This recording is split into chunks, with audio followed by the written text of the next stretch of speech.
Good morning to all. Hello to everyone joining today's webinar. My name is Rishabh Banod, serving as assistant professor at Indus International University and as a co-convener of this event. I am delighted to welcome a diverse and engaged audience. Your participation greatly enriches our discussion and underscores our shared commitment to advancing in our respective fields. I look forward to productive conversation and collective learning as we embark on this educational journey together. SPSR is distinguished for its engaging webinars, further enhancing its status as a leading platform for continuous professional development in the field of pharmaceutical sector. I'm confident that today's session shall upload our tradition of excellence, providing valuable insights from the respective speaker. Let us seize this chance to gain new knowledge, participate actively, and progress our field. Welcome, everyone. I look forward to a productive experience for all participants. Thank you for joining us. We are gathered today to commemorate the 80th SPSR International Webinar on Artificial Intelligence in a Pharmaceutical Care, a distinguished event hosted by the Society of Pharmaceutical Sciences and Research, formerly known as SPSR, in association with Malaysian Pharmaceutical Society under the esteemed guidance of Dr. Shashi Loksar, the national president of SPSR. The society continues to play a pivotal role in fostering innovation and advancement in the field of pharmaceutical sciences. The SPSR is devoted to advancing the pharmaceutical field through a variety of strategies. Our mission is to organize conferences that support pharmacy related initiatives and endorse programs tackling public health issues in India, focusing particularly on the disease prevention. We make it priority to recognize and honor pharmacists whose notable contribution drive progress in our field. At the heart of our mission is a commitment to spreading of pharmaceutical knowledge, ensuring a steady and a robust exchange of information about pharmaceutical practice and services.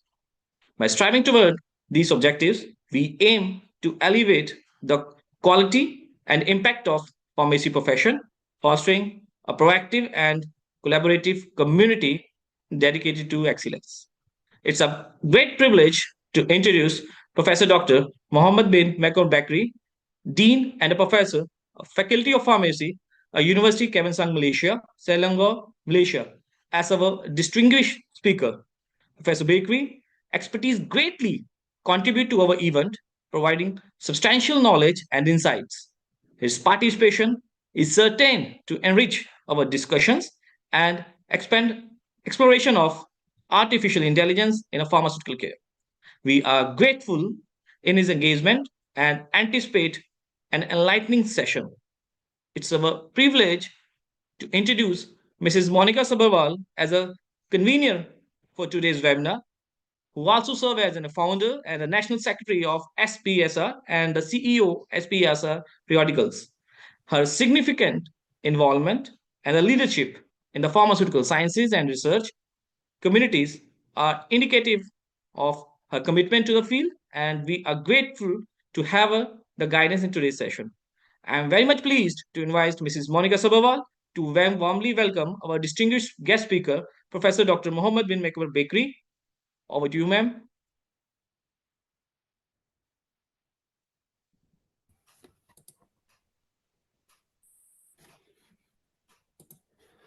Thank you so much, Mr. Rishabh Banod. Hello, everyone.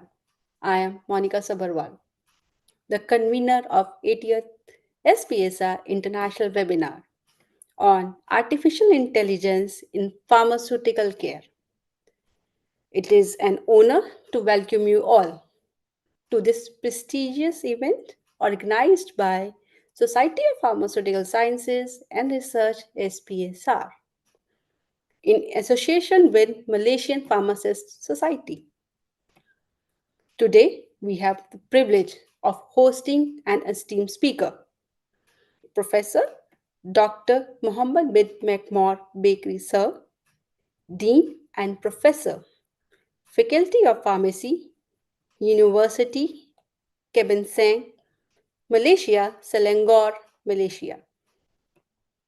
His expertise in the field of pharmaceutical sciences and artificial intelligence will provide valuable insights into the evolving landscape of AI driven pharmaceutical care.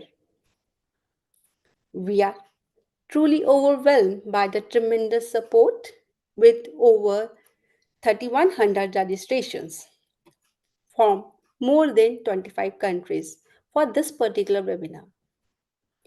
This reflects the growing global interest in the integration of AI in the pharmaceutical sciences and the collective enthusiasm of our audience to stay at the forefront of the innovation.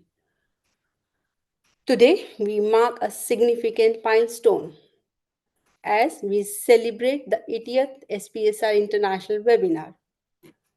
Throughout this journey, SPSR has received an unwavering support from the global pharmaceutical community, with the active participations from researchers, industry professionals, academicians, and students. The continuous positive feedback and the engagement motivate our team to curate impactful sessions covering diverse topics that will cater to the interest and needs of our audience. We are also proud to announce the SPSR has received over 1 lakh registrations from more than 50 countries within just 1 year. This remarkable milestone is a testament to our commitment of knowledge sharing, collaboration, and professional development in the field of pharmaceutical sciences and healthcare. We are excited to share that the SPSR membership is now open. We invite all professionals and students to become a part of SPSR, a community dedicated to advancing the pharmaceutical sciences and healthcare excellence. Our membership provides opportunities for the learning, networking, and the collaboration with the expert across the globe. Additionally, we welcome national and international institutions to collaborate with SPSR through MOUs for the future activities. Institutions interested in partnerships may submit their proposals via our official SPSR website. We encourage our audience to share their topic suggestions, speaker recommendations for future webinars. Your inputs help us to design sessions that are both insightful and relevant to the evolving needs of pharmaceutical and healthcare sectors. A very special thanks to all the participants who regularly join our webinars, particularly on Sundays. Your continued support and active engagement drive us to strive for the excellence and bring a meaningful discussions to the SPSR platform. We sincerely thank the SPSR team for their relentless efforts in organizing these webinars. Before we commence, I would like to warmly welcome our National President, Dr. Shashi Alok, whose visionary leadership has been crucial in the impressive transformation of SPSR. I would like to extend my heartfelt thanks for the significant contributions made by Mr. Rishabh Bhanot, the co-convener of this webinar, and organizing committee members, Dr. Pradeep Golani, Dr. Sanjay Nagdev, Dr. Saurabh Kose, Mr. Ankur Agarwal, and Mr. Junaid Tantre. Their tireless efforts have played a very crucial role in transforming of vision this event into a reality.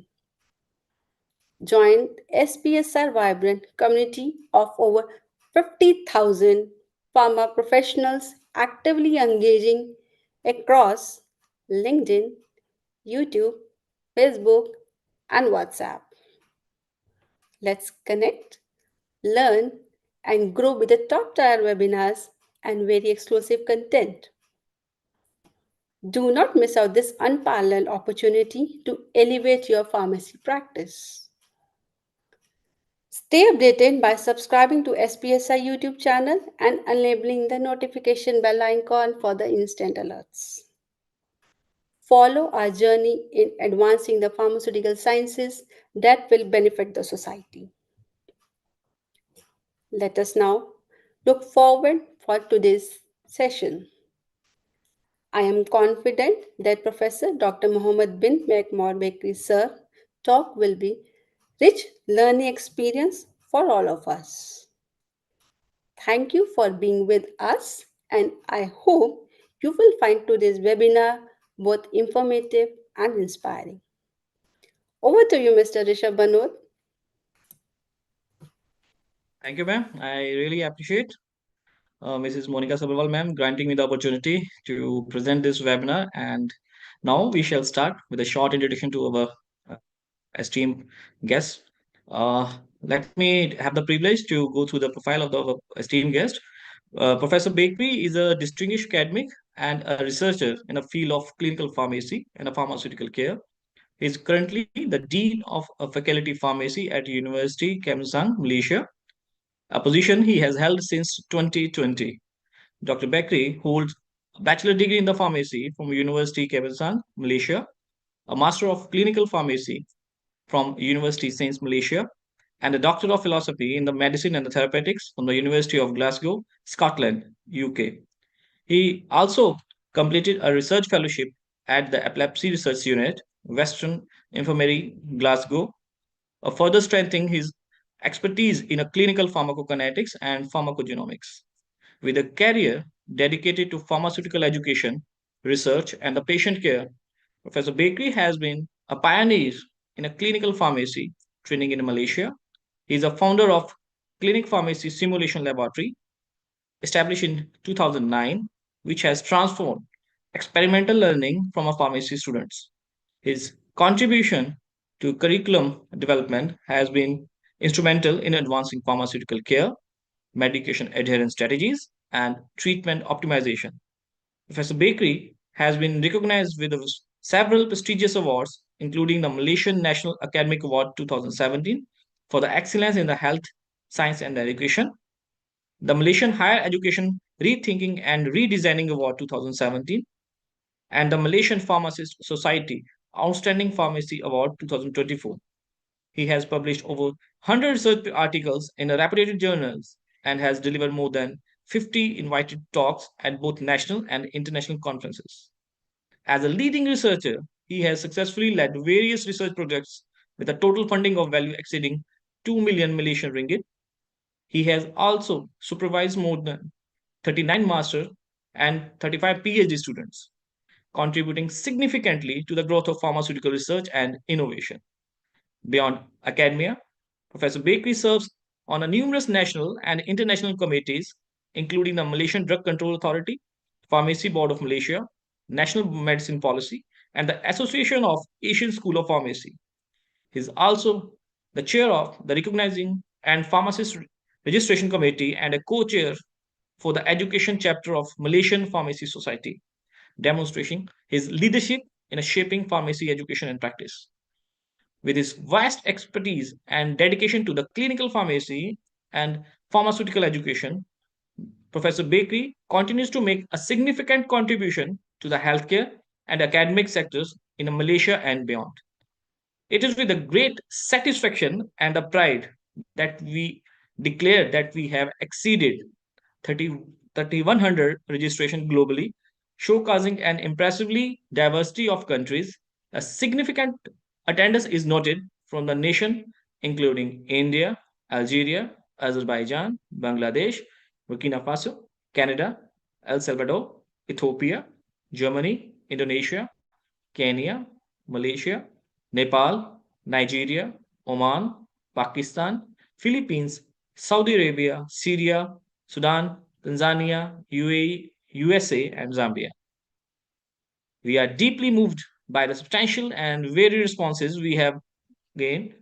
Our heartfelt gratitude is extended to each person who has taken a moment to participate in this significant event. Thank you all for joining us today. Let's make this webinar an insightful and enriching experience for everyone involved. We have esteemed keynote speaker, Professor Dr. Mohd bin Makmor Bakry, with us. Welcome, sir. Your insights would be highly valuable, and I would appreciate it if you could present them in a speech. And over to you, ma'am. What would you say? Thank, thank you to both convener for the webinar. I would like to thank Society of Pharmaceutical Sciences and also Research in association with Malaysian Pharmacists Society for the invitation to share regarding the topic artificial intelligence in pharmaceutical care. Let me share my slides for my presentations.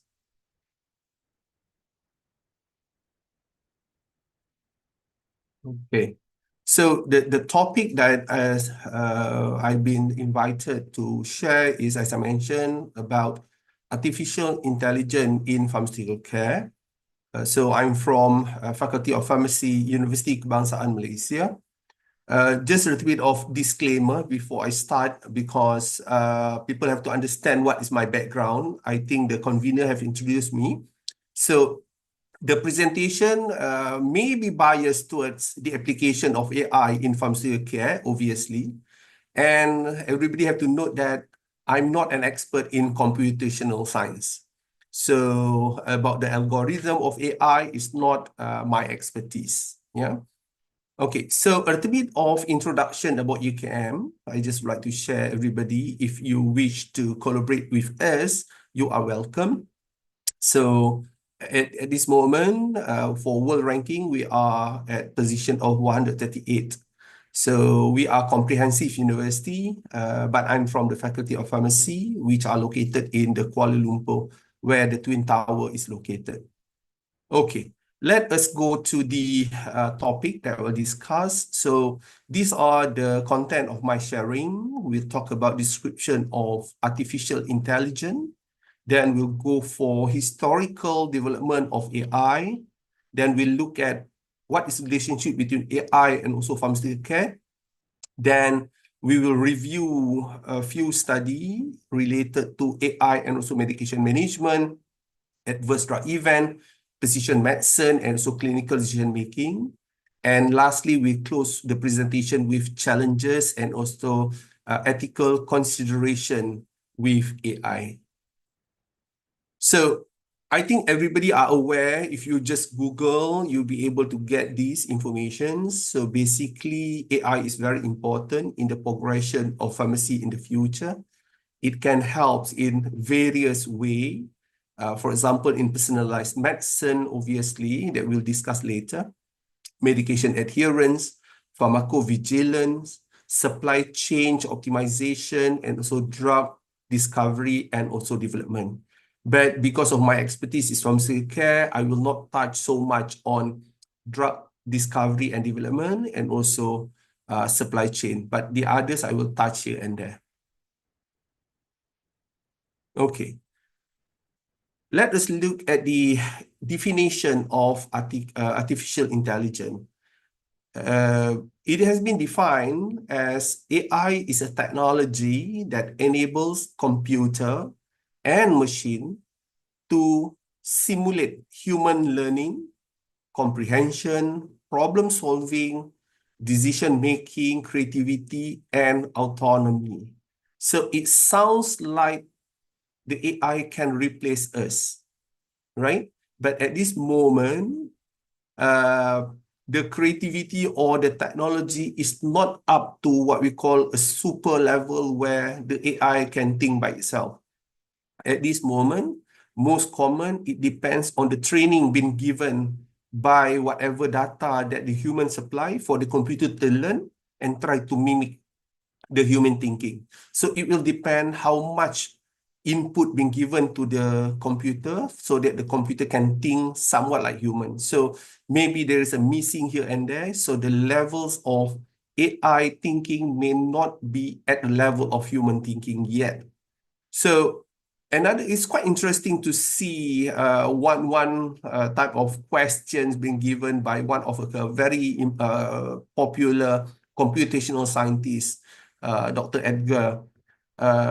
He made a statement where the questions of whether a computer can think is no more interesting than questions of whether a submarine can swim.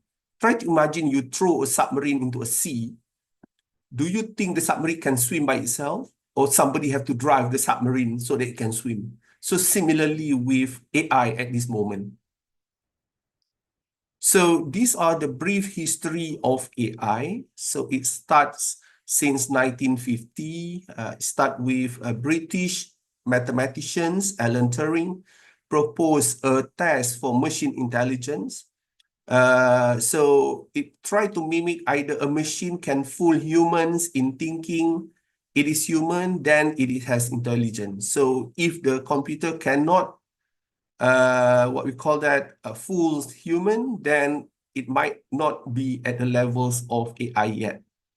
Then in 1956, the American computer scientist John McCartney called the term artificial intelligence. In 1961, General Motors installed the first industrial robot, Unimate, to replace human in assembling tasks. Then Joseph Weisberg developed the first natural language processor computer, ELIZA. Then after that, Shaky, the first general purpose mobile robot capable to reasoning about its own action, is launched. 1997, IBM Deep Blue. This is a supercomputer beating human in chess championship. Then 2002, Romba, the first mass-produced robotic Hoover, was sold by iRobot. Then in 2011, when Apple start to come in, but in iPhone 4S, they start to integrate Series, which we are now can talk to. 2014, the Eugene computer program passing the Turing test by convincing a third of the judges participate in the experiment that it was a human being. So this one you can see, you go back to the first one, it's looked like the computer now are able to fool humans about making humans think that they are also human. Then DeepMind's AlphaGo beats again humans in Go Championship, and 2022 it start the open AI language, the ChatGPT, where this is the booming start of all this AI. And we are all now talking about AI in everything. So that is a brief history of AI progressions from 1950s up to current. So history of AI progressions. Earlier, we start with AI per se. These are human intelligence exhibited by machine. Then in 1980s, we start with machine learning, AI system that learn from historical data. Most of the AI currently are actually using this background. Then 2010, deep learning, machine learning models that mimic human brain function. Then 2020, we start with generative AI. This is a deep learning model, foundation models that create original content. So this generative AI actually can be divided into three levels. Either they are narrow, general, or super. Most common that we use at this moment are narrow intelligence. I will give you an example later. General intelligence is somewhat at the level of human. When we talk about AI super intelligent, this is above human. meaning they can do everything more than what human can think of. So at this moment, most of our AI at a narrow intelligence levels. So AI components, it's required, the system itself required three parts. That is computational power, meaning your computer, the data resources, where the computer have to use to learn and to understand how to create new, what we call that, new output. Then it should also have machine learning algorithm. So using that data, the processing and whatever with algorithm. So if we give any prompt to the AI will produce the output, meaning that you have to question something, for example, to the AI system, then the AI system will answer you with all these three components be put together. Okay, so the AI processing is using multiple methods: deep learning, predictive analytics, translational classification, clustering, image recognition, and also machine vision. So all these are being used either in a single method, so in combination to produce the AI output. For example, the generative AI, at this moment, usually they are using natural language processor, NLP, and also machine learning. So with that two combination, it gives us whatever new answer to our prompt. So, but there's a lot of work nowadays being done on image recognition. So soon, we will have computer vision where it can look at certain things, then it can interpret them much detail and be more creative with that. Okay, so in terms of AI, we can divide them into either non-generative AI versus generative AI. What are the non-generative AI? Both are narrow type, as I mentioned earlier. So non-generative AI are traditional machine learning, make prediction based on learn pattern. Whatever pattern that they learn, then they will make predictions. And this is less creative type of AI, right? For example, the text corrector. So when you type something in your handphone, if you type them in a wrong spelling, they will give you suggestions that are suggestion of words that maybe you are trying to type. So that is one type of non-generative AI. Another one is spam filter of your email. So they will read where is the email come from, then it start to filter which one is a spam, which one is whatever it is.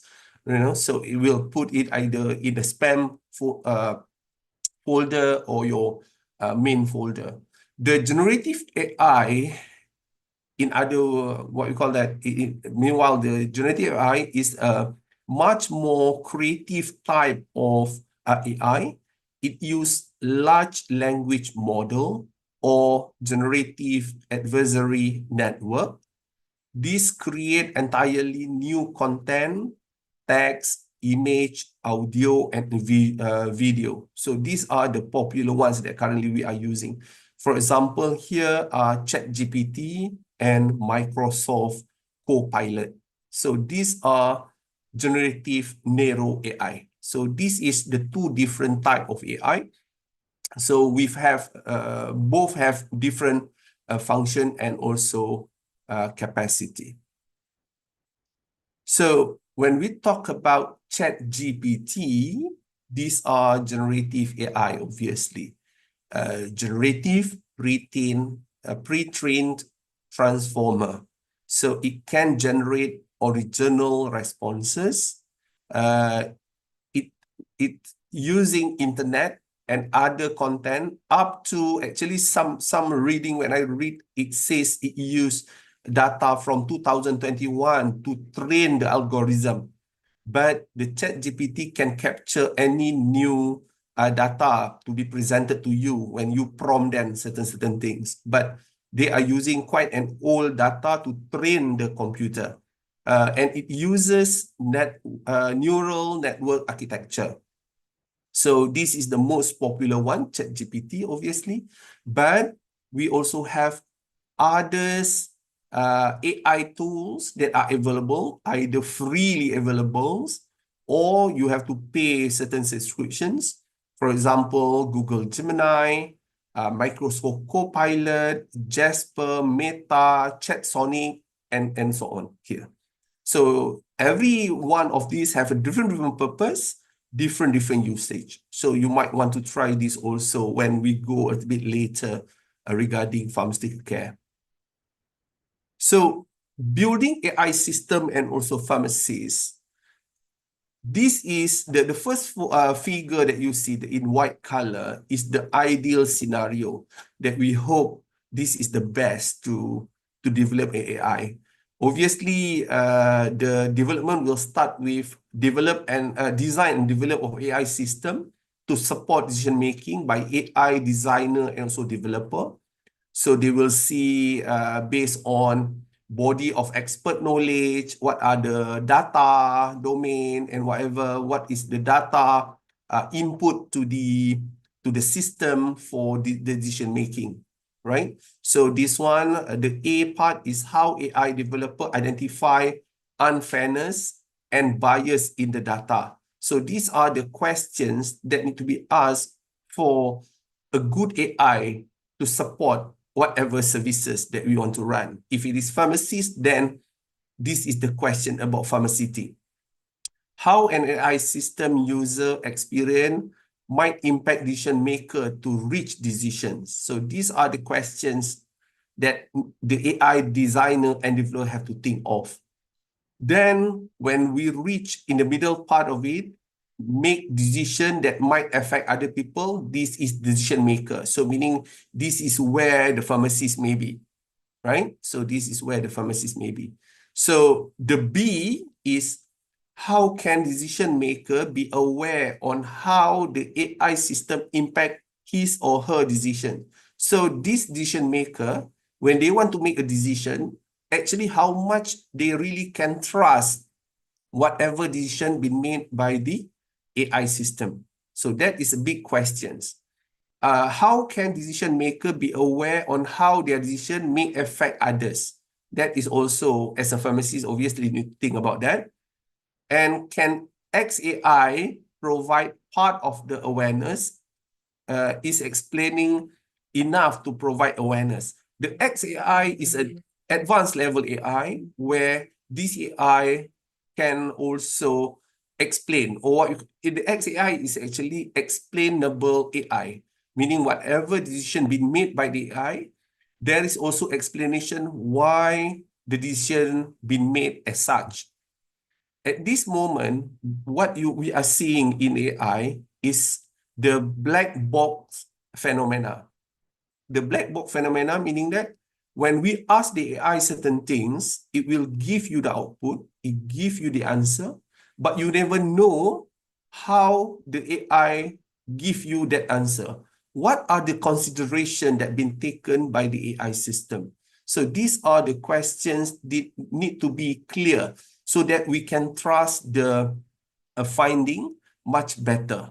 Yeah, so at the C point, if you see the C marking here, who are the people affected directly or indirectly by decisions?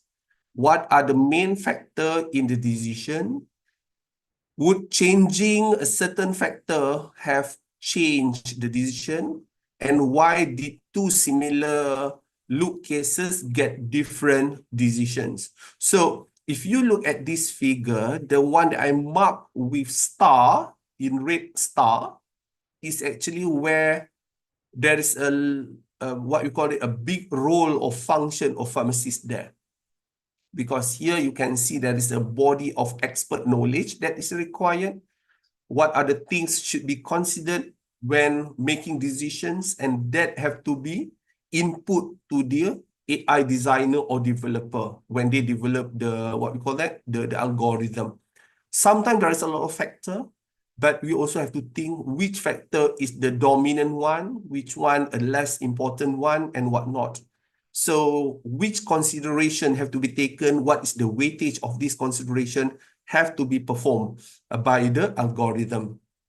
So this is where sometimes people say the AI will replace pharmacists, but in actual fact, the AI also will give us a new roles in AI development. It is not really, obviously it reduces certain things in our normal activity, but it's create a new job function for the pharmacists also regarding AI development. Okay, let us look at pharmaceutical care before we go to AI and also pharmaceutical care. Basically, everybody, I think, have a clear mind about this definition. Pharmaceutical care is the responsible provision of drug therapy for the purpose of achieving definite outcome that improve a patient quality of life. How the pharmacists do this? Obviously, through pharmaceutical care services. What are these? We are talking about how the medicinal product will be used, how the usage of this medicinal product been supported of pharmaceutical skills like drug information, compoundings, clinical pharmacokinetic knowledge, and whatnot. Then considerations about patient and doctor needs to deliver, to deliver the use, the what you call that, the medication use as optimal as possible, so that we can get optimal effectiveness, quality of life, and also we can prevent adverse events. So basically, this is about pharmaceutical care. And when we talk about AI can target any point of this pathway to reach whatever outcome that we want. So there is a questions of, I think, worries among the pharmacists, either this will disrupt or destruct our pharmacy practice. So a review paper been done here. Initially, a total of article identified was 800 plus articles, but the final numbers of article used is about 14. And this study looking at to explore the utility of ChatGPT in pharmacy practice. So basically, when they draw a words cloud, you can see at this moment, most of the AI or ChatGPT being used mainly is about drug informations. When you talk about drug interactions, it's actually the background of the knowledge is still drug informations. So most of the things are at this moment strongly on drug informations. So what they conclude from their review is that if used thoughtfully and ethically, this is a disruption type of innovations. Disruption meaning that it change our practice. It can be positive in terms of transforming our current practice. But if misused or we rely upon it excessively without proper oversight, meaning that we don't have that human touch on decision making, then this will lead to destructive outcome. So meaning that at this moment, if you look at ChatGPT, as I mentioned earlier, it is a black box type of phenomena where your decision making have to be finalized by a human at this moment. So the use of artificial intelligence in pharmacy, this is from ASHP statement in 2020. So basically, pharmacists are responsible for determining which aspect of medication use and management are best handled by pharmacists, which one by artificial intelligence, and by pharmacists who receive advice from AI-based systems. So there's three areas, yeah, either it is best to do by human totally, or AI totally, or in partner between human and also the AI. Pharmacists should use scientific approach to determine the degree of which AI is used to automate a specific drug use task. So these have to be tested, have to be run experiment or research on every single AI to see how much accuracy that accuracy and also safety need to be considered. Full automations using AI should be reserved for algorithm tasks for which it is demonstrated AI perform as well as better than pharmacists. So again, study need to be done to prove this before you choose either it can be fully automated or not. AI of proven value should be adopted and used so that pharmacists can make better decisions and focus their expertise on solving new and confounding problems for patient, family, and also organizations. So if AI can help us to make better decisions, then obviously it will be useful. Pharmacists are uniquely positioned to be key contributors and domain expert in the advancement of AI in healthcare. This one I mentioned earlier about our role in AI development. So take this chance or take this opportunity to explore.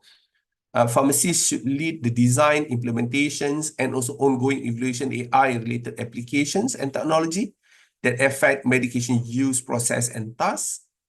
Pharmacists should define appropriate medication-related use cases for AI-enabled technology and provide foresight for anticipated future application. It is also important for the pharmacists to assist in validating AI for clinical use. At a minimum, AI should be evaluated for accuracy and interpretability. Right? So this is another chance as a pharmacist. We need to test this. Pharmacists should be prepared to adopt to AI through education and also continued engagement. So these are the things that has been suggested how AI should be used in pharmacy. So if we talk about AI in pharmaceutical care, obviously it can contribute in various ways. First, in medication management.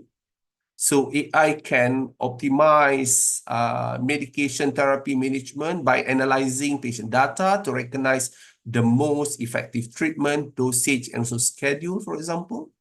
Ensures personalized and precision medication plan that is under medication management. If you talk about adverse drug reaction detections, monitor patient data in real time to detect potential adverse drug reaction early, or proactive approach help in preventing serious health issue and improving patient safety. AI can also be very important in patient education and also engagement, provide patient with information about their medication, potential side effects, and also adverse reminder. It can enhance patient understanding and compliance. AI can also be used in clinical decision support. So clinical decision support by offering evidence-based recommendation to pharmacies, aid in managing informed decision about patient care. But again, it helps, it support, but the final decision have to be done by the pharmacies, obviously. It can also predict like inventory management, and also it can help to see workflow automations, how to reduce certain pharmacist job where the system can take over and whatnot. For example, if let's say you do online or digital prescriptions, I think to screen the prescription, the computer may be able to do that because they can read the name of the medication. They can check either the drug is appropriate to be given together, dose is enough or not, all that can be screened if you are having a digital or e-prescription type. So these are the scope where AI can be applied in pharmaceutical care. Obviously, it can go more than this. It depends on our creativity. This is example of one of the paper being published where This is an observational study and addresses the use of AI tools in pharmaceutical service to analyze medical prescription in a hospital. So the AI tools that they use here is no harm AI. So what they see when they apply this AI in prescription management, they have a reduction in number of prescriptions need to be screened, obviously. A number of prescribed items also reduced, and so prescription error rate also reduced. The good things is also increased number of prescription evaluated and number of validated items. So meaning that it makes this AI have made the job of screening and also item dispensing much more better. Not just that, it's also significantly reduced the direct cost of the running of the prescriptions. So these are the two impact of AI in actually in dispensing of medication. So then there is also a study, a review actually. Most I'm using a paper here is a review paper so that we can get a snapshot of everything, whatever available. So basically in this paper, what they did is they tried to identify the applied of AI method used together with their performance measures and so main outcome measures. So overall, there is a lot of AI has been used or been integrated in a system. Most common, they are used to help in clinical decision support system. For example, here, mainly for medication alert, they are looking at drug-drug interaction, for example, and whatnot. But if you look from this paper, most of these are experimental levels, most of these AI. Only one has been used in practice, but this also only been validated internally in that particular hospital, meaning it has not been out there yet that many. So it been localized, people are trying to see how it can help in terms of the full AI system. So maybe some of you might ask me towards the end, what are the AI that we like to suggest? So the answer is can be difficult for me to suggest because of this reason. Most are still in experimenting and they are looking what way to see the weaknesses and how to improve the system. And you have to remember every single country have our, we might have a different list of medications. Even the name of medication also slightly different here and there. The regulatory control of the medication also slightly different. So meaning the system have to be a little bit unique for that particular country. Then another paper looking at the potentiality of algorithm and AI intelligence adopted in improving medication management in primary care. So this is just an example, although they use primary care, but I think it is more or less similar impact that you might also see. So basically, finally, they are using, this is again systematic review. Final number of articles being used in their discussion is about 14 articles. So the AI was utilized to avoid the following: prescription errors, about 11 study, administration errors, about 2 study, and dispensing error, 1 of the study. So what are the scope and also the outcome? If we talk about over-prescribing, so basically 4 of the paper have shown reduction in terms of number of article or item being prescribed. Inappropriate medications, so you can see some papers say it reduces the inappropriate medication, but some not showing anything, right? So meaning that the AI have not able to totally clean up all these inappropriate medications.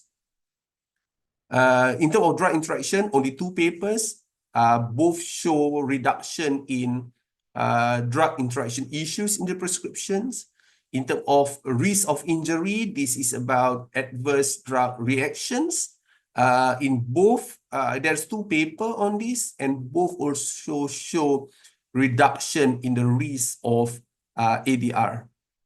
And only one paper from this particular review regarding adherence, and it not show any differences in adherence to medications using AI. However, you have to note that the methods how they measure this non-adherence rate is only pill counts data.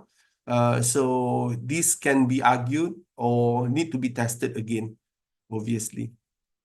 So these are, so basically all in all, you can see that the AI really helps in reducing problems, and also it can increase efficiency of the workflow of the pharmacies here. This is another paper looking at evaluating performance of ChatGPT in clinical pharmacy. So they try to evaluate the performance of ChatGPT in key domains of clinical pharmacy practice in terms of prescription review, patient medication educations, adverse drug reaction recognition, ADR causality assessment, and also drug counseling. So they do a comparative study here for each of these items, all the 5 items. They compare between ChatGPT decision making and also a clinical pharmacy decision making. So basically, for drug counseling, there is no significant difference in terms of content between clinical pharmacies and also ChatGPT. Only that you can see ChatGPT score a little bit lower because of ChatGPT obviously don't has emotional support on that component, right? So that's why it's a bit lower. But in terms of prescription review, there is a big difference between the AI and also the clinical pharmacy. It's look like the clinical pharmacist is much more detailed in terms of checking the prescriptions. Patient medication educations, yes, is significant difference between the two. As I mentioned, emotional is not there, and complex instruction also will not be there in the AI. ADR recognitions also, there's a lot of missing things from the ChatGPT compared to the pharmacist. And then lastly, ADR causality assessment is very low with the AI compared to the pharmacist, because earlier I have mentioned to you, this is the black box effects. The ChatGPT are not, they will not be able to give the exact or more or less near causality reasoning compared to human. So what they see from this paper is that the limitation and boundary of AI system, particularly concerning about reasoning, obviously, complex instruction, and also emotional supports. And I think everybody are aware, as I mentioned earlier also, the AI is using, most common is using language. So it depends on the text. And this particular experiment, they also use a very specific text to be input to the ChatGPT, so that the ChatGPT will give you the answer, the output of that. So the language can be a big challenge here. And it is one of the main limitation of using AI at this moment. Then if let's say language is the issue, people also try to use different methods to make to create a new form of prompt for the AI. So basically here, this is an example. AI in drug interactions. Earlier, obviously, you can just type the name of the medication one by one, and then you ask the AI to search for any drug interactions. But there's a different methods also can be used for drug interaction. For example, here is structure-based machine learning, meaning the AI learn about the structure of the chemicals, then the interaction will be studied based on the structure. So this will be much more complicated. And obviously, if you look at the numbers of paper or article being published related to structured-based deep learning or machine learning with regard of drug-drug interaction, the number of paper being published is much higher nowadays compared to text, because as I mentioned to you, the text have weaknesses in certain way, because it's very difficult for you to make a comprehension, meaning that you to prompt the AI with a long statement saying there is a double bond here, single bond here, rather than the AI to read the system. So rather than just using language, nowadays the AI also look for the structure for drug-drug interaction. So this is another new growth in AI algorithm development. Again, this is just to share with you regarding one of the paper. This is just an example. Again, looking on drug-drug interaction predictions.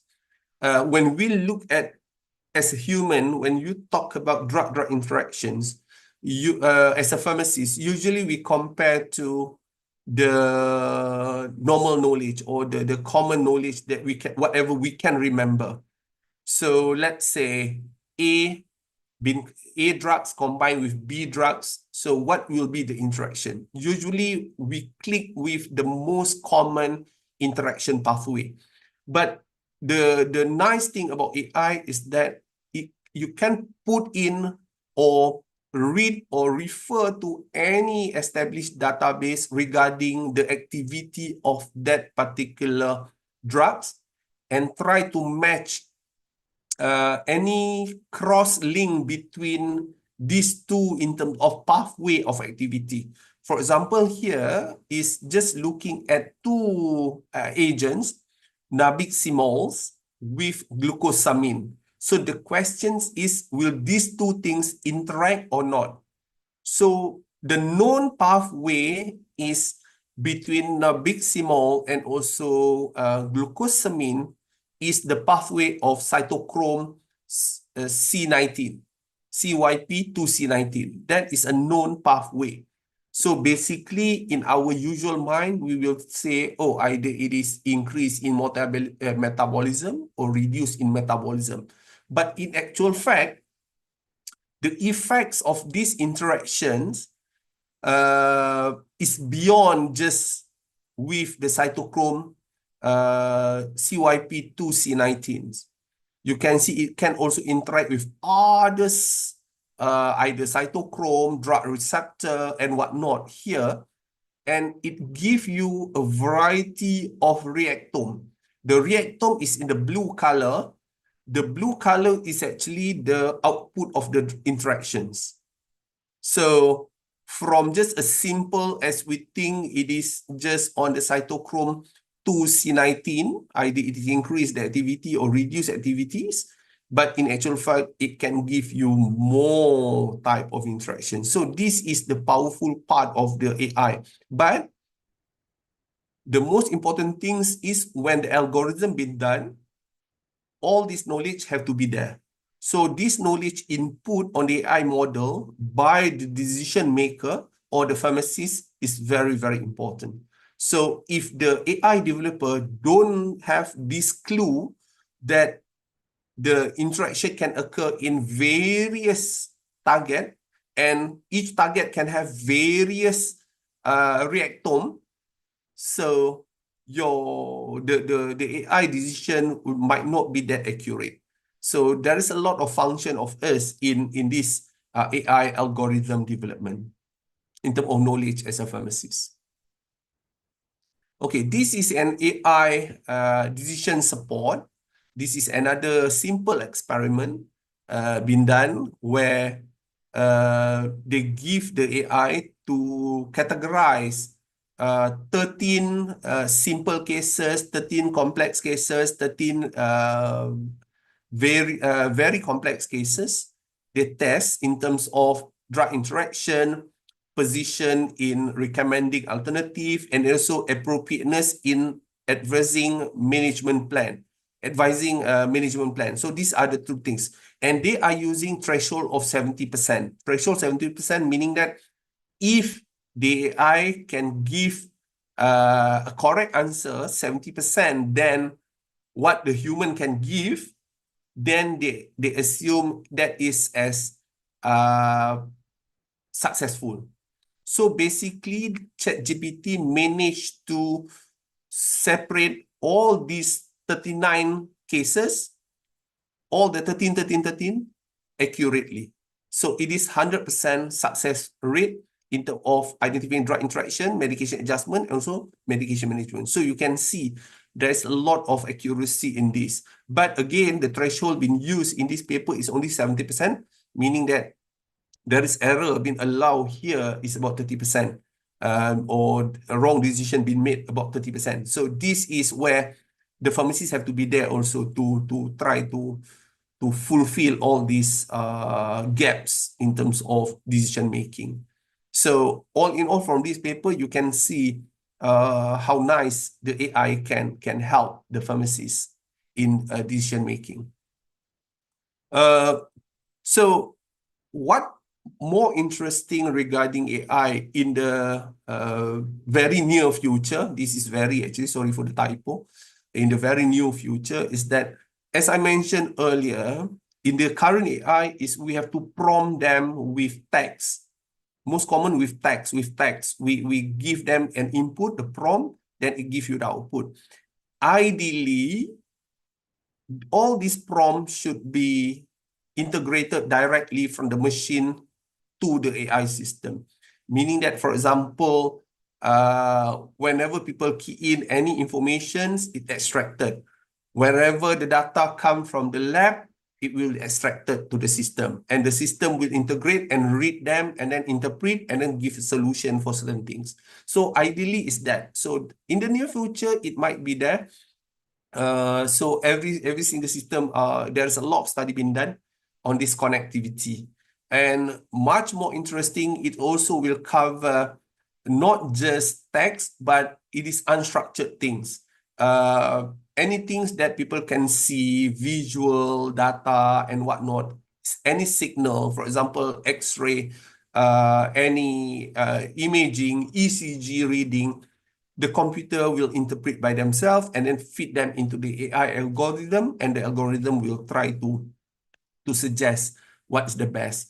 Another things is, that is the first figure actually. The second figure is when all the site, if every single building, every single facilities are connected, meaning that wherever the patient are going, all the data will be read in real time. So that is much more interesting when managing a patients for the future. So this, I think it will not come that far because a lot of progress has been done in this area. Okay, in terms of AI in clinical decision making, obviously the input is very important. How the system or the AI take all the inputs for the AI to make their decisions. From this AI decision, the AI CDSS, how the physician or the human, meaning like us as a pharmacist, how the pharmacists interact with the machine, and with our understanding about ethics and legal requirements, that's where the final decision been made for the patients. Unless you can put also in the AI, for the AI to think about legal requirement and whatnot, then you might reduce this part, the legal standard and whatnot. So whatever AI can do in terms of, it will so much depends on what is the input look like. As you can see in this figure, the phenomenon and also the big data. The big data is not just for the patients from any data, but to understand certain data. But the phenomenon is a data from the patient itself. So with all this integration, the conclusion will be much more accurate based on evidence. So this is the AI support mechanism that we hope it will happen in the near future. Okay, I just want to illustrate with you about AI in clinical pharmacy decision making. I just want to show you a simple experiment that you can do yourself to check about this AI usage. I just take example here is management of Helicobacter pylori infections. So if we look at Malaysian National Antibiotic Guidelines 2024, these are the two regimen has been listed in this particular NAG. Okay, so for Malaysian, so these are the management. I think internationally also they will use more or less similar regimen. If you are allergic to amoxicillin, then your next choice will be metronidazole. Okay, so what I did is we use obviously we use text prompt to the AI. The AI that I use is Microsoft Copilot. So I asked the AI to suggest for me male patient with H. pylori infection suggest best treatment regimen. So basically, they give me the two type of regimen that I showed you earlier. But they flip the regimen. So the quadruple regimen on the top and the bottom one is the triple regimen. If we look at the first line, second line is the triple regimen on the top. The second line will be the quadruple. But in the triple, they also mention if local resistance rate are low, then you use the triple regimen. So this output from the AI actually should trigger us to prompt further. Okay, to prompt further. So let's say I continue my prompt to the AI. I am asking the AI, suggest one best regimen. So the AI choose the quadruple regimen for the patients at this point. So it's somewhat like interesting to, they suggest the quadruple, but if you ask yourself, why the AI suggests this quadruple? Why not the triple? Because in the Malaysian NAG, the first line will be the triple regimen, not the quadruple. So I ask again with the AI, but in Malaysia, I prompt again, but in Malaysia, triple therapy is the first line. So the AI answer me, yes, you are right. In Malaysian, the first blah, blah, blah, blah, blah, blah, blah, blah. Then they change to triple therapy. Okay, I prompt them, they change triple therapy. Then in this particular prompt, they also cite a paper. They cite a reference there. When I look at what is this citing, what is the citations, it is not really a scientific evidence-based type of articles that they refer to. It's just like a commentary from an expert, from somewhat like a medical magazine in Malaysia. So again, you have to question about in terms of evidence base, how good it is and whatnot. Then what happens then, from the earlier prompt, because of the local resistance rate, I prompt it again. So I asked the AI, based on the current primary resistance rate to clarithromycin in Malaysia, what will be the best regimen? Now it go back to the quadruple again. So given the primary resistance rate of clarithromycin 14.8% in Malaysia, a more effective regimen will be the quadruple. So now they explain a little bit with a better reference about to support the decision.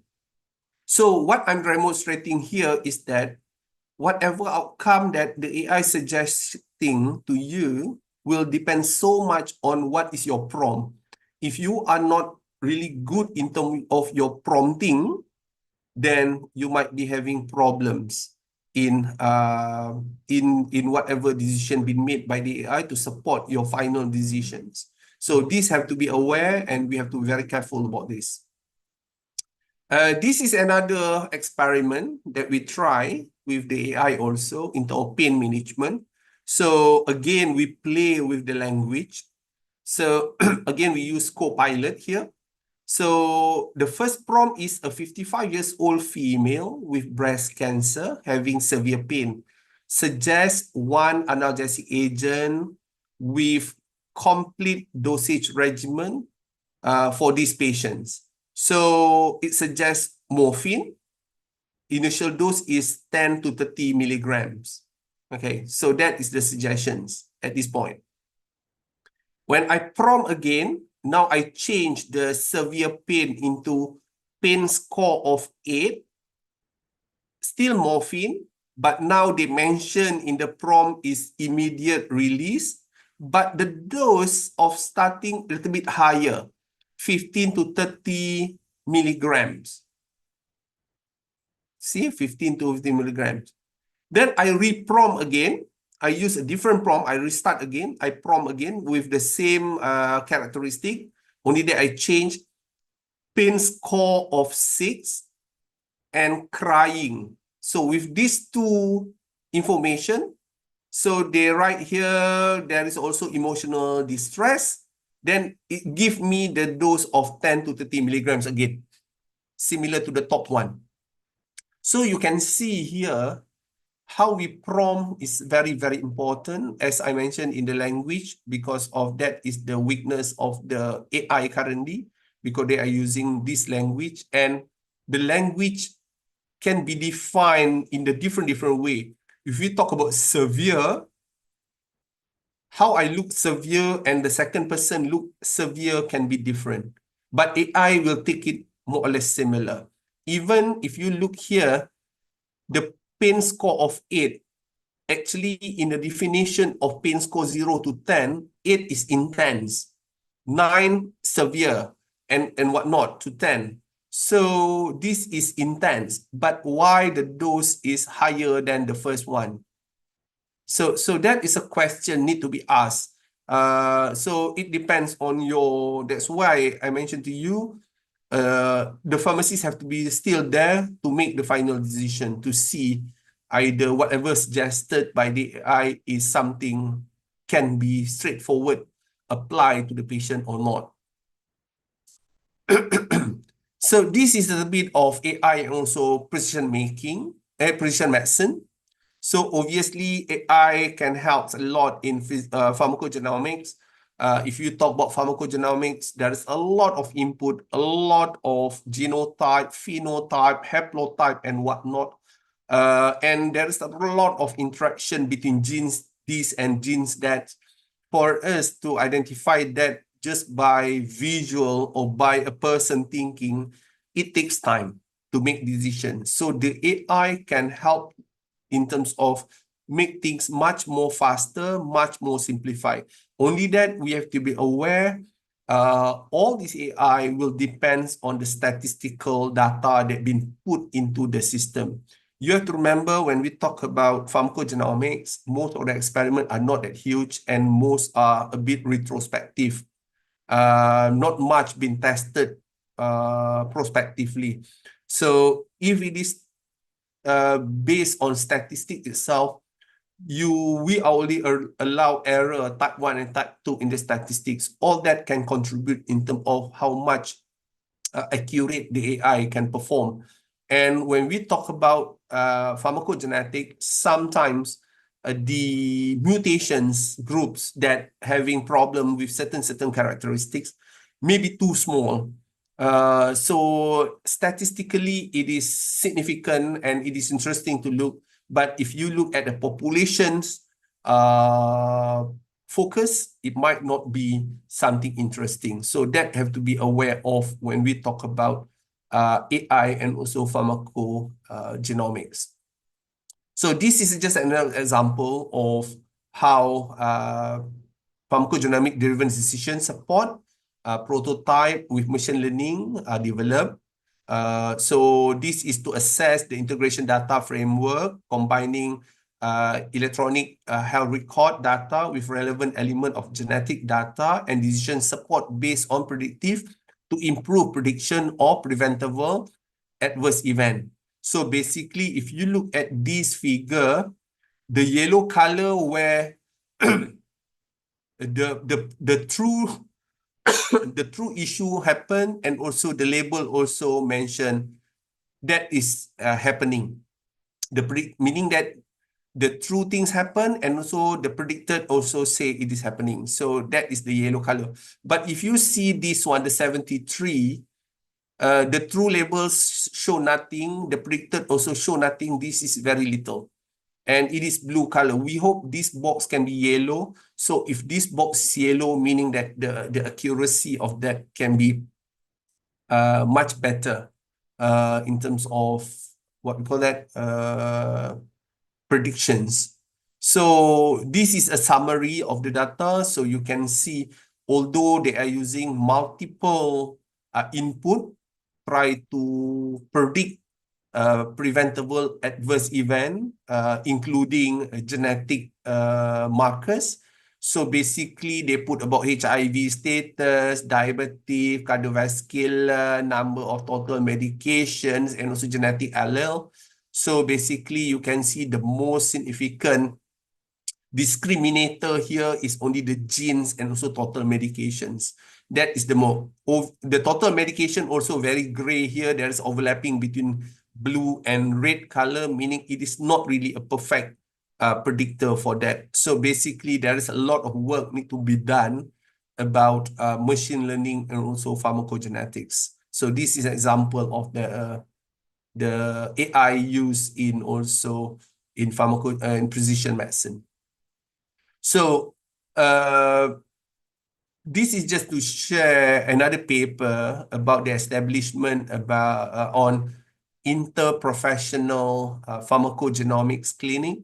So it starts with number one, referral of polypharmacy patient to this clinic. So patient with multiple medication will go to this particular clinic, and then interprofessional team collects relevant medical history with emphasis on information related to chief complaints. Then, when warranted, pharmacogenomic profiling is performed, and also pharmacokinetic profiling is performed. So this is a very big role of pharmacists there that we can look for. Then we input if let's say the patient agree to join a research, then this data will be what we call that used to develop much more better AI predictions. Just like on the 3A, the 3A here is actually the clinical semantic network. This is the AI brain with the input of everything. So it give the doctor and so the pharmacist a better medication management report.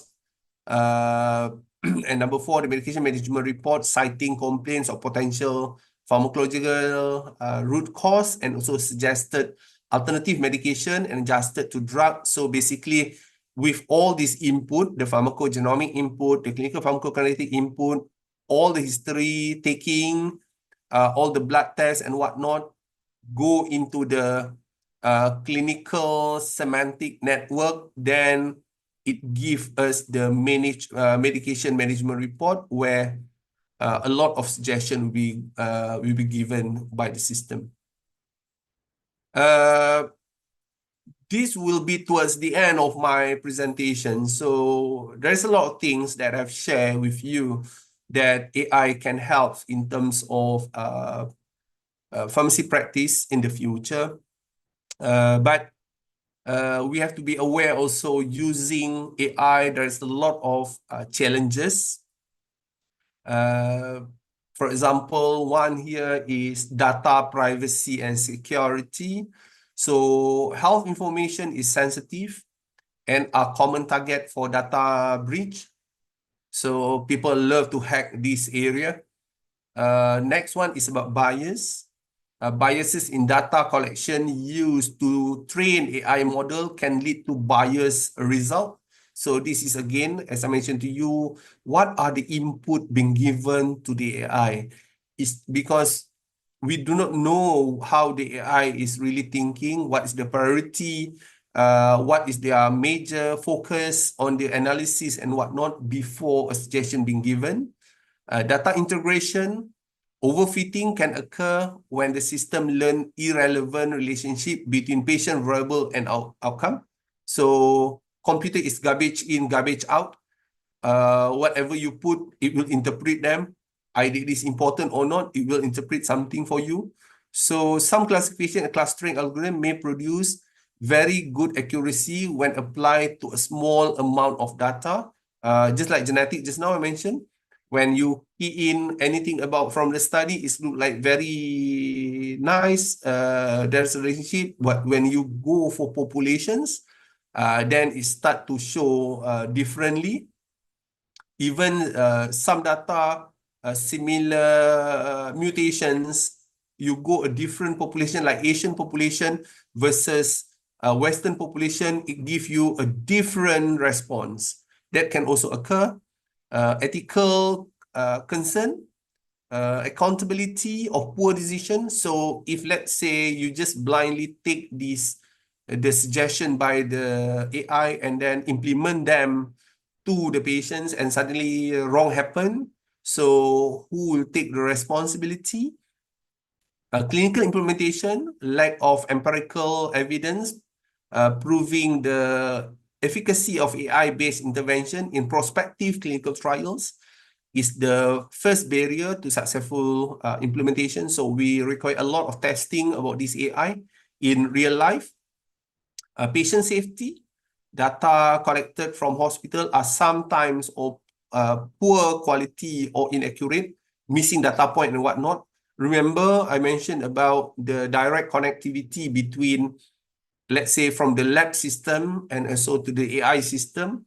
And the lab system or the lab data will depend on the quality of sample being given, meaning that if, let's say, the nurse took the blood sample, for example, you do a TDM, the blood sample timing is wrong, but the system read that as trough concentration or pre-dose concentrations, although the timing is out, then the interpretation will wrong, then obviously the decision being made by the AI will also having problems.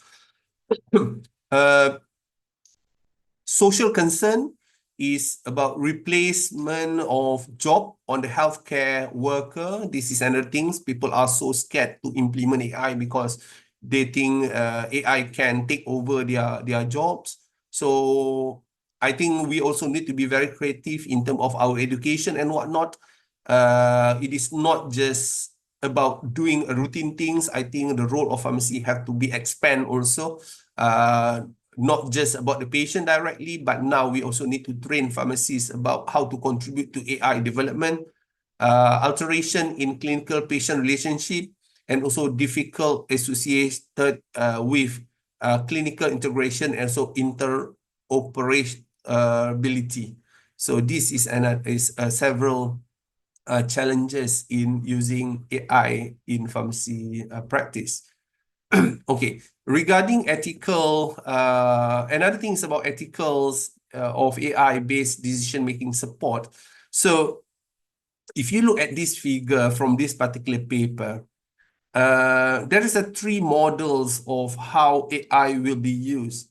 One is conventional AI, the CAI.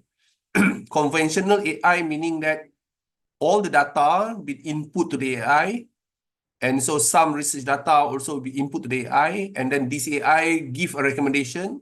Then the clinicians use that, look at that recommendation, either they want to use that or not, up to the clinician, and then with that input, they will make decisions.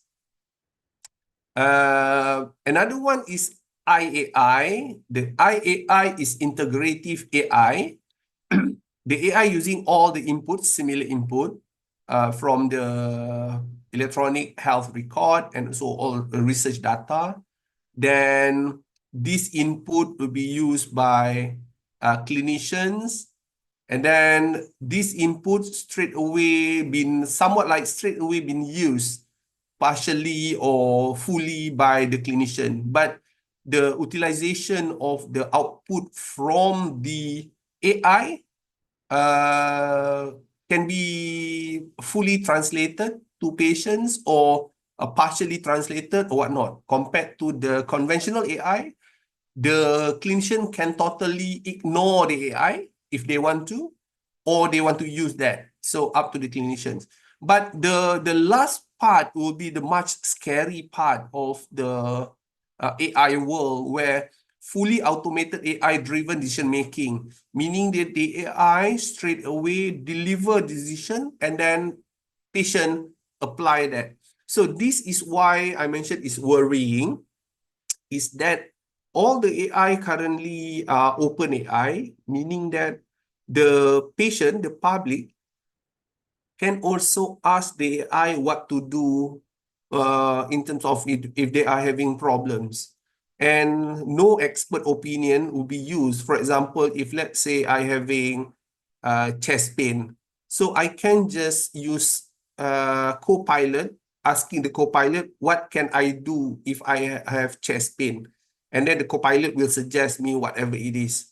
So I just take that suggestion and take action on that without professional decision maker. So this is where the new challenge, I think in the future challenge as a pharmacist. So in the future, these are the new roles I think the pharmacists have to be play to promote responsible use of AI. That is one thing, and also to provide reasoning to promote correct decision or to discourage incorrect decision from fully automated AI. So this is another area that I think a pharmacist should explore in the future.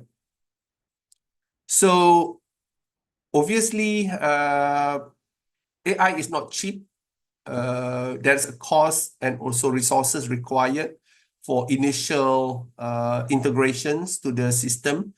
This is another challenge. Sometimes the current system that we have may not be what we call it, able to connected or integrated to the AI system. So that is there is a cost and also resource challenge. Obviously, we require a lot of training and educations to overcome reluctance to adopt AI tools, can impede incorporation of AI in pharmacy operations. Another worrying things, if you look at the young pharmacists, the very young pharmacists, especially student and whatnot, they are highly dependent on AI. Earlier, I mentioned to you, if this is highly dependent, this can be destruction to the profession. So this is very important. So basically, if you look at the figure at the bottom there, the box, the blue box, I just imagine them as efficiency and also effectiveness of us as a pharmacist, just thinking by brain, using our brain. So ideally, with the presence of AI, make our brain much more brilliant. We can think better because the AI helps us to think more.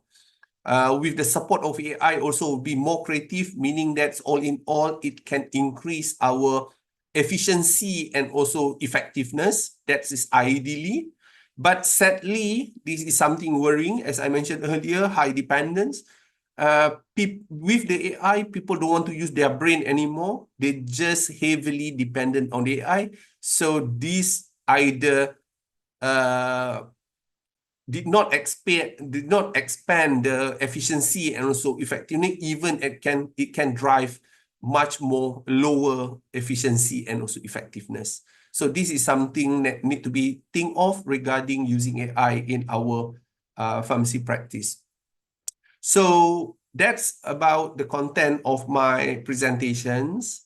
These are a little bit of summary about UKM, the National University, the degree that we offer. If you are interested, you can come and join.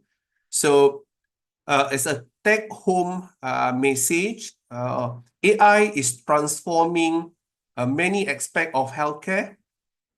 including pharmaceutical care, but it is unlikely to completely replace pharmacists. Various aspects of training program on AI application, benefits, and pitfalls should be planned.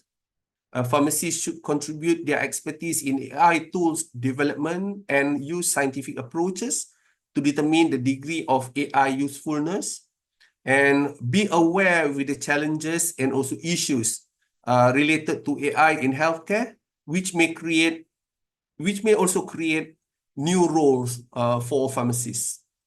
So with that, I end my sharing session. Thank you. I return back the floor to the convener. Thank you.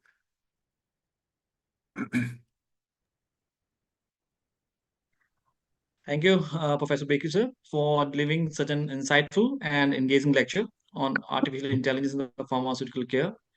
Your expertise and in-depth discussion on the integration of artificial intelligence in optimization, medication management, and the patient care and the clinical decision making have truly enlightened us.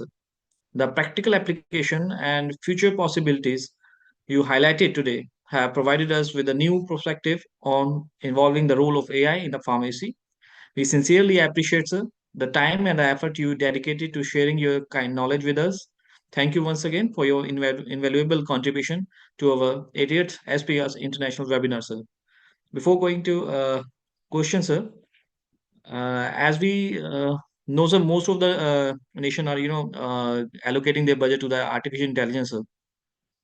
So, how do you see the artificial intelligence transforming the pharmaceutical care in the coming years, sir? Okay. As I mentioned earlier, at this moment, most of the AI are still in the experimental model, unless people are now towards the XAI, explainable AI. It is a required things because we cannot have this black box phenomena anymore with clinical decision making, because somebody have to be responsible. So if we can break this black box, meaning if we can have a very good explainable AI, the XAI, then this will promote safety and clarity to show how decisions are being made by this AI model, especially in critical tasks like drug-drug interaction prediction, ADR, and whatnot. So I think it will soon transform.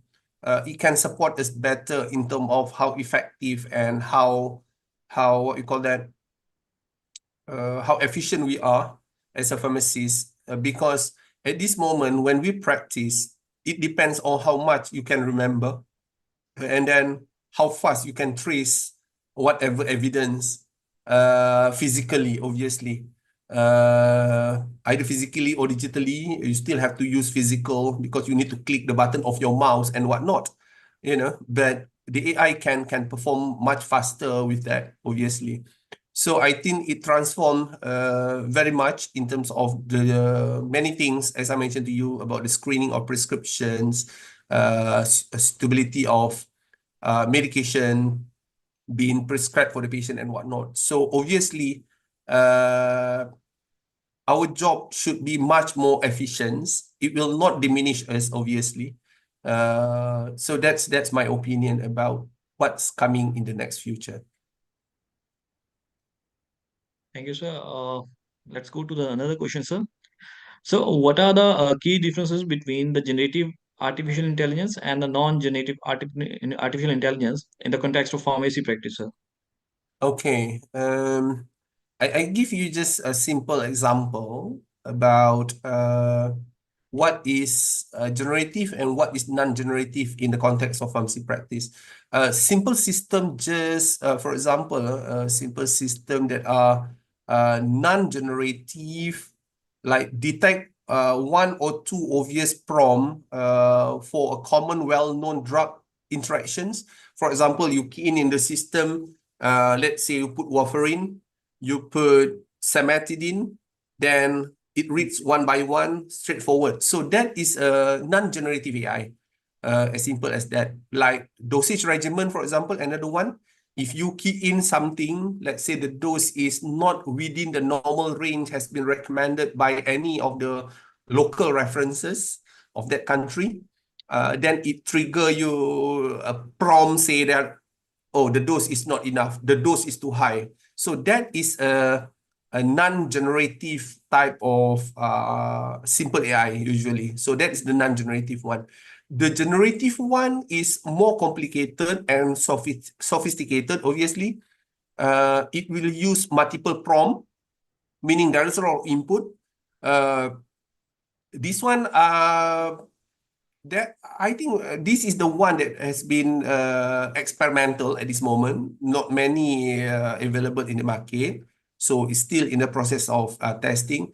For example, if let's say you can connect all the genetics data, it reads, then renal function of the patient, the AI also can extract from your lab results straight into the system, all the medication being used, all the interactions on the kinetics interactions can also be prompt. And let's say you want to add one new medication, so if you want to add that medication, so the system all will read together and suggest, okay, you can use these medications, but this will be the dose, considering renal function is like this, interactions is like this, genetic is like this. So that is the one that what we call the generative AI. So that is the difference. So most common that we have nowadays is the non-generative one. It's very simple, just a prompt, one-to-one type of data. Yeah. Thank you. So another one, there question is, so what are some AI powered tools currently being used in the drug-drug interaction prediction and risk assessment, sir? Okay, so as I mentioned to you, as I mentioned in my presentation, some are using the no harm AI, but actually you can use any AI. For example, the ChatGPT 3.5, ChatGPT 4, Microsoft Copilot, and whatnot.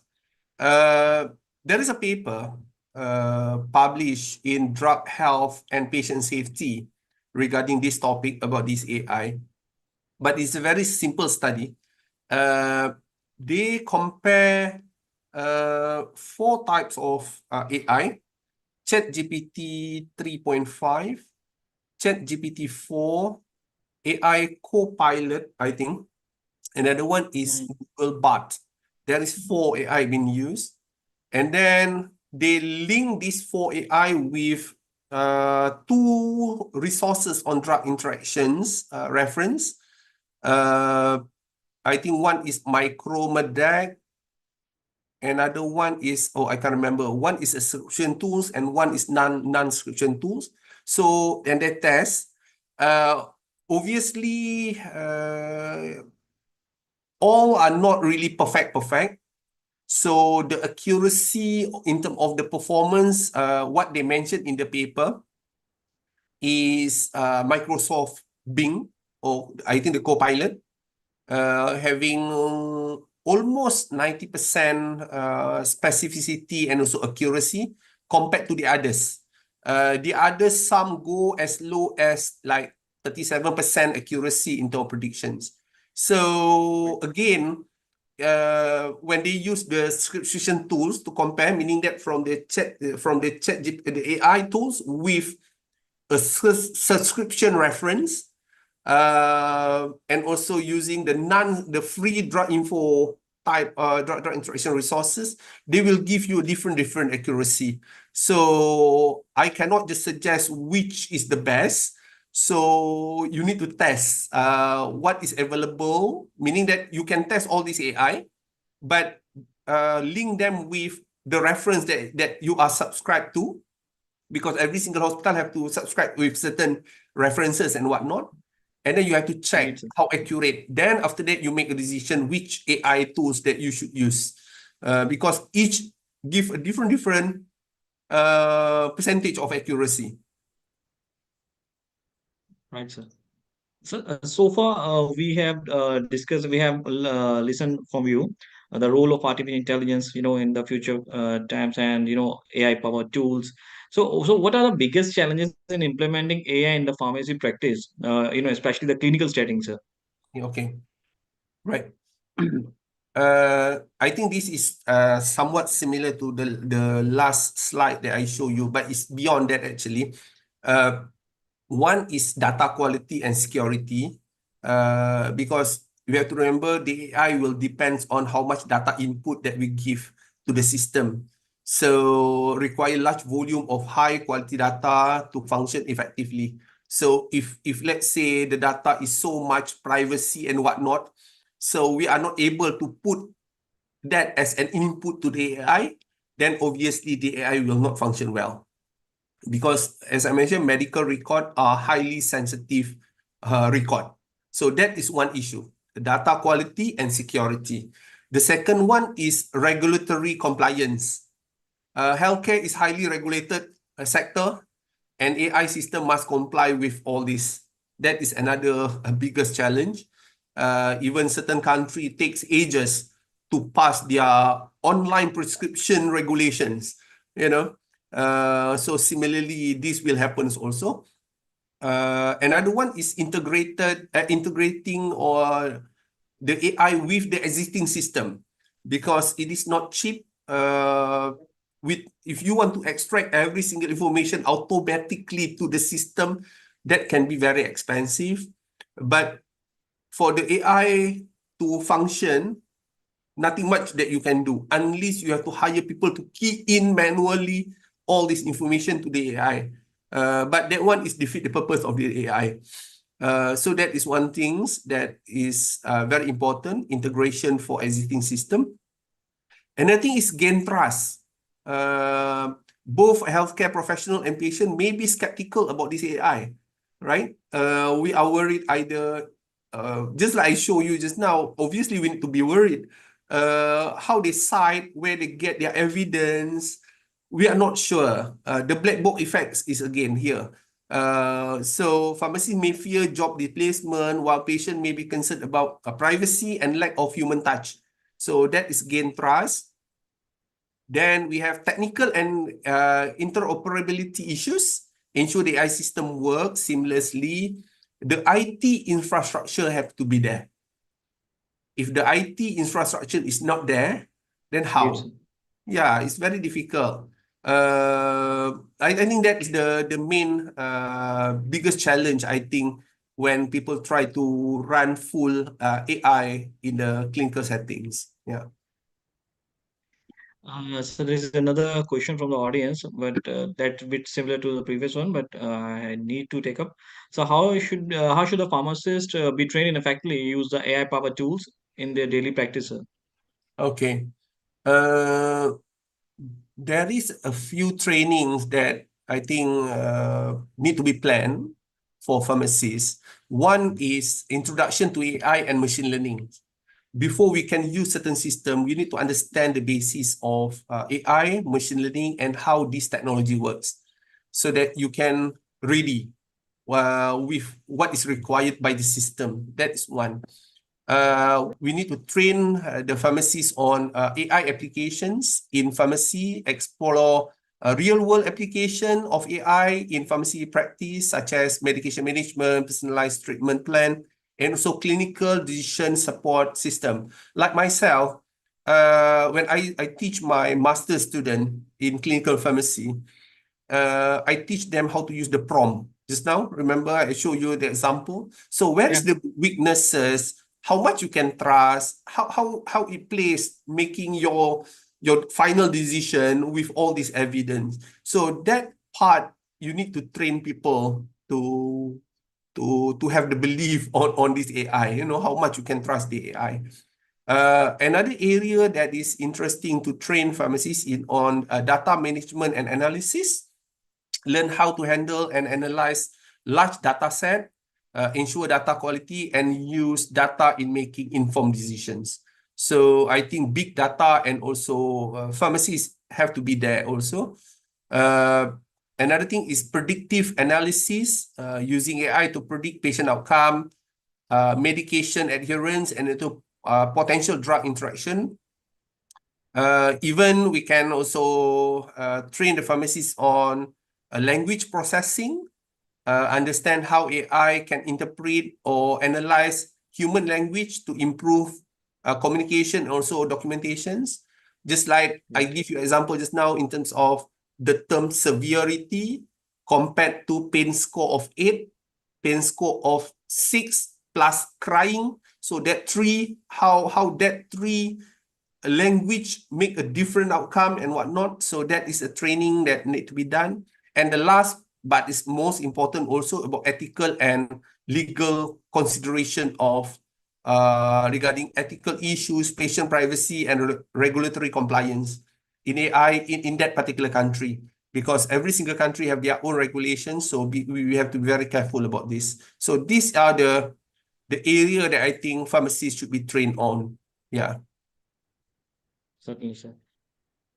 Thank you so much, sir, Professor Bakry, sir, for answering all the questions so wonderfully with such a clarity and a depth.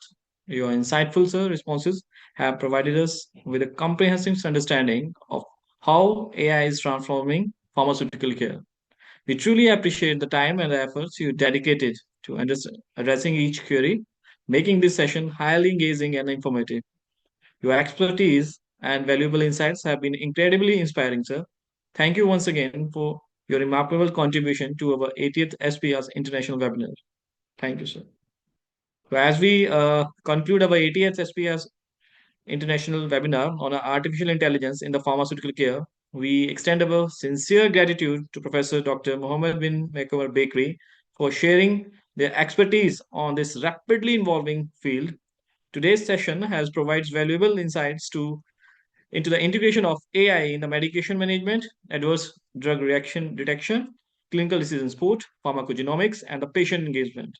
We have seen how AI driven tools can optimize pharmaceutical care, reduce errors, and enhance precision medicines, ultimately improving patient outcomes. However, we also recognize the challenges surrounding the data privacy, ethical consideration bias in the AI models, and the need of responsible implementation.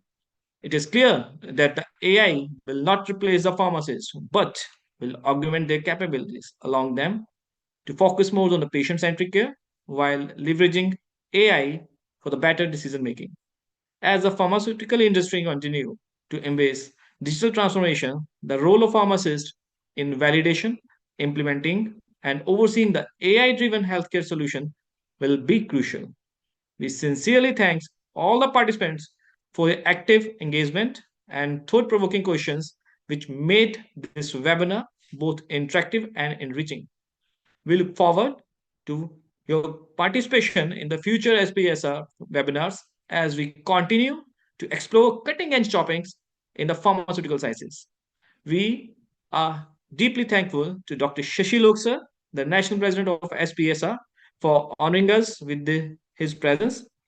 We recognize and appreciate your commitment and the guidance, and we offer our profound thanks for your significant input. We would also like to express our appreciation to our conveners, Mrs. Monika Sabharwal, for her pivotal role in organizing this event.